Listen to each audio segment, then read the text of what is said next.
Perkenalkan, nama saya Adelia Putri. Saya akan menjelaskan tentang materi mikrobiologi. Materi yang pertama yaitu bakteri. Bakteriologi adalah ilmu yang mempelajari tentang kehidupan dan klasifikasi bakteri, struktur anatomi sel bakteri, cara kerja antar sel bakteri, interaksi antar sel bakteri, dan tanggapan bakteri terhadap perubahan pada lingkungan hidupnya.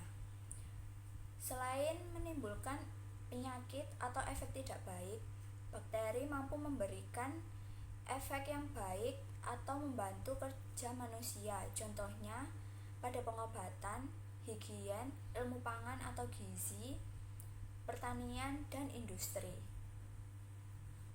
Struktur dasar sel bakteri. Yang pertama, membran sel, bersifat semi-permeabel yang berfungsi untuk mengatur keluar masuknya zat dalam sel. Yang kedua, sitoplasma, yaitu cairan dalam sel sebagai tempat berlangsungnya reaksi metabolik. Yang ketiga, DNA, untuk mengontrol sintesis protein dan pembawaan sifat.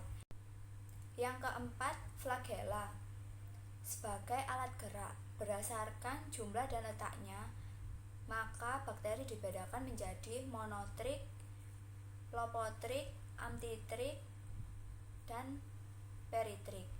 Yang kelima, ribosom, tersusun atas protein dan RNA sebagai tempat sintesis protein. Yang keenam, mesosom, terbentuk dari membran sel yang tidak membentuk lipatan sebagai tempat pemisahan dua molekul DNA dan berperan dalam pembentukan dinding sel antara kedua sel anak tersebut. Pada kondisi tertentu, ada bakteri yang dapat membentuk endospora seperti Clostridium dan Bacillus. Endospora melindungi bakteri dari suhu ekstrim menurut bakteri. Materi yang kedua adalah bakteri eukariot dan prokariot. Bakteri merupakan organisme mikroskopis yang dapat dilihat dari mikroskop. Rata-rata berdiameter 1,25 mikrometer. Bakteri terkecil adalah Dialister pneumosintes dengan panjang tubuh 0,15 sampai 0,30 mikrometer. Bakteri terbesar adalah Spirillum voluntas dengan panjang tubuh 13 sampai 15 mikrometer. Bentuk bakteri. Yang pertama, bentuk batang atau basil. Ada monobasil 1 sel, diplobasil 2 sel, streptobasil 4 sel. Yang kedua, bentuk bulat atau kokus. Ada monokokus 1 sel, diplokokus 2 sel, staphylococcus membentuk seperti segitiga, streptococcus memanjang seperti rangkaian rantai, sarkina bentuk ruang kubus, tetracoccus bidang datar 4 yang berjejer. Yang ketiga, bentuk spiral. Ada spiral, vibrio, dan spiroseta. Perkembangbiakan bakteri dengan cara rekombinasi genetik dan membelah diri. Rekombinasi genetik adalah pemindahan secara langsung bahan genetik DNA di antara dua sel bakteri. Sedangkan pembelahan diri secara biner atau langsung, sel bakteri membelah menjadi dua sel anakan, di mana sifat sel anak yang dihasilkan sama dengan sifat sel induknya. Rekombinasi genetik adalah proses pertukaran elemen genetik yang dapat terjadi antara DNA yang berlainan atau antara bagian-bagian gen yang terletak dalam satu untaian DNA. Rekombinasi genetik yang pertama ada transformasi, perpindahan materi genetik berupa DNA dari sel bakteri satu ke sel bakteri lain. Yang kedua, transduksi, pemindahan materi genetik bakteri ke bakteri lain dengan perantara virus.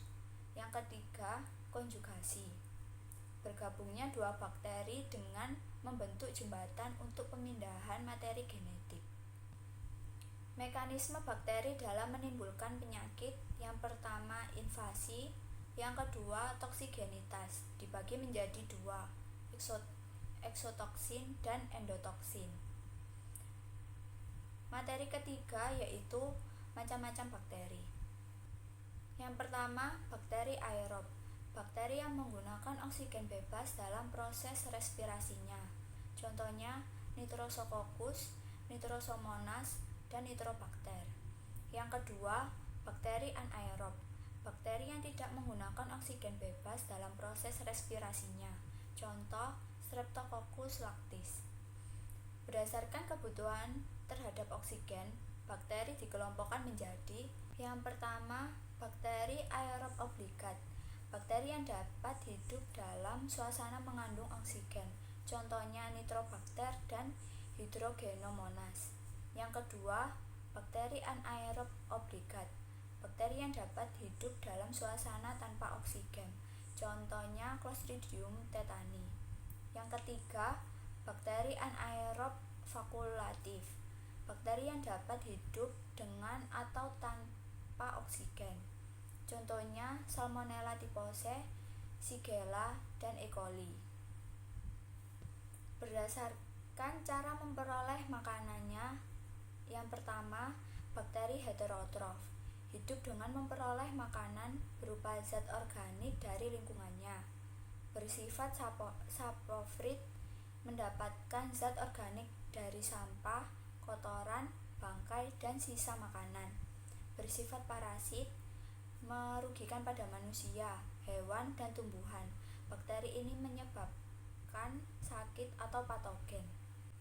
Yang kedua, bakteri autotrof, dapat menyusun zat makanan sendiri dari zat anorganik yang ada. Dibagi menjadi dua. Yang pertama, fotoautotrof. Bakteri yang memanfaatkan cahaya sebagai energi untuk mengubah zat anorganik menjadi zat organik melalui fotosintesis. Contoh bakteri hijau, bakteri ungu. Yang kedua, kemoautotrof. Bakteri yang menggunakan energi kimia yang diperoleh saat terjadi perombakan zat kimia dari molekul yang kompleks menjadi molekul yang sederhana dengan melepas hidrogen. Contohnya Nitrosomonas, Nitrosococcus, Nitrobacter, dan Rhizobium. Sekian penjelasan dari saya. Wassalamualaikum warahmatullahi wabarakatuh.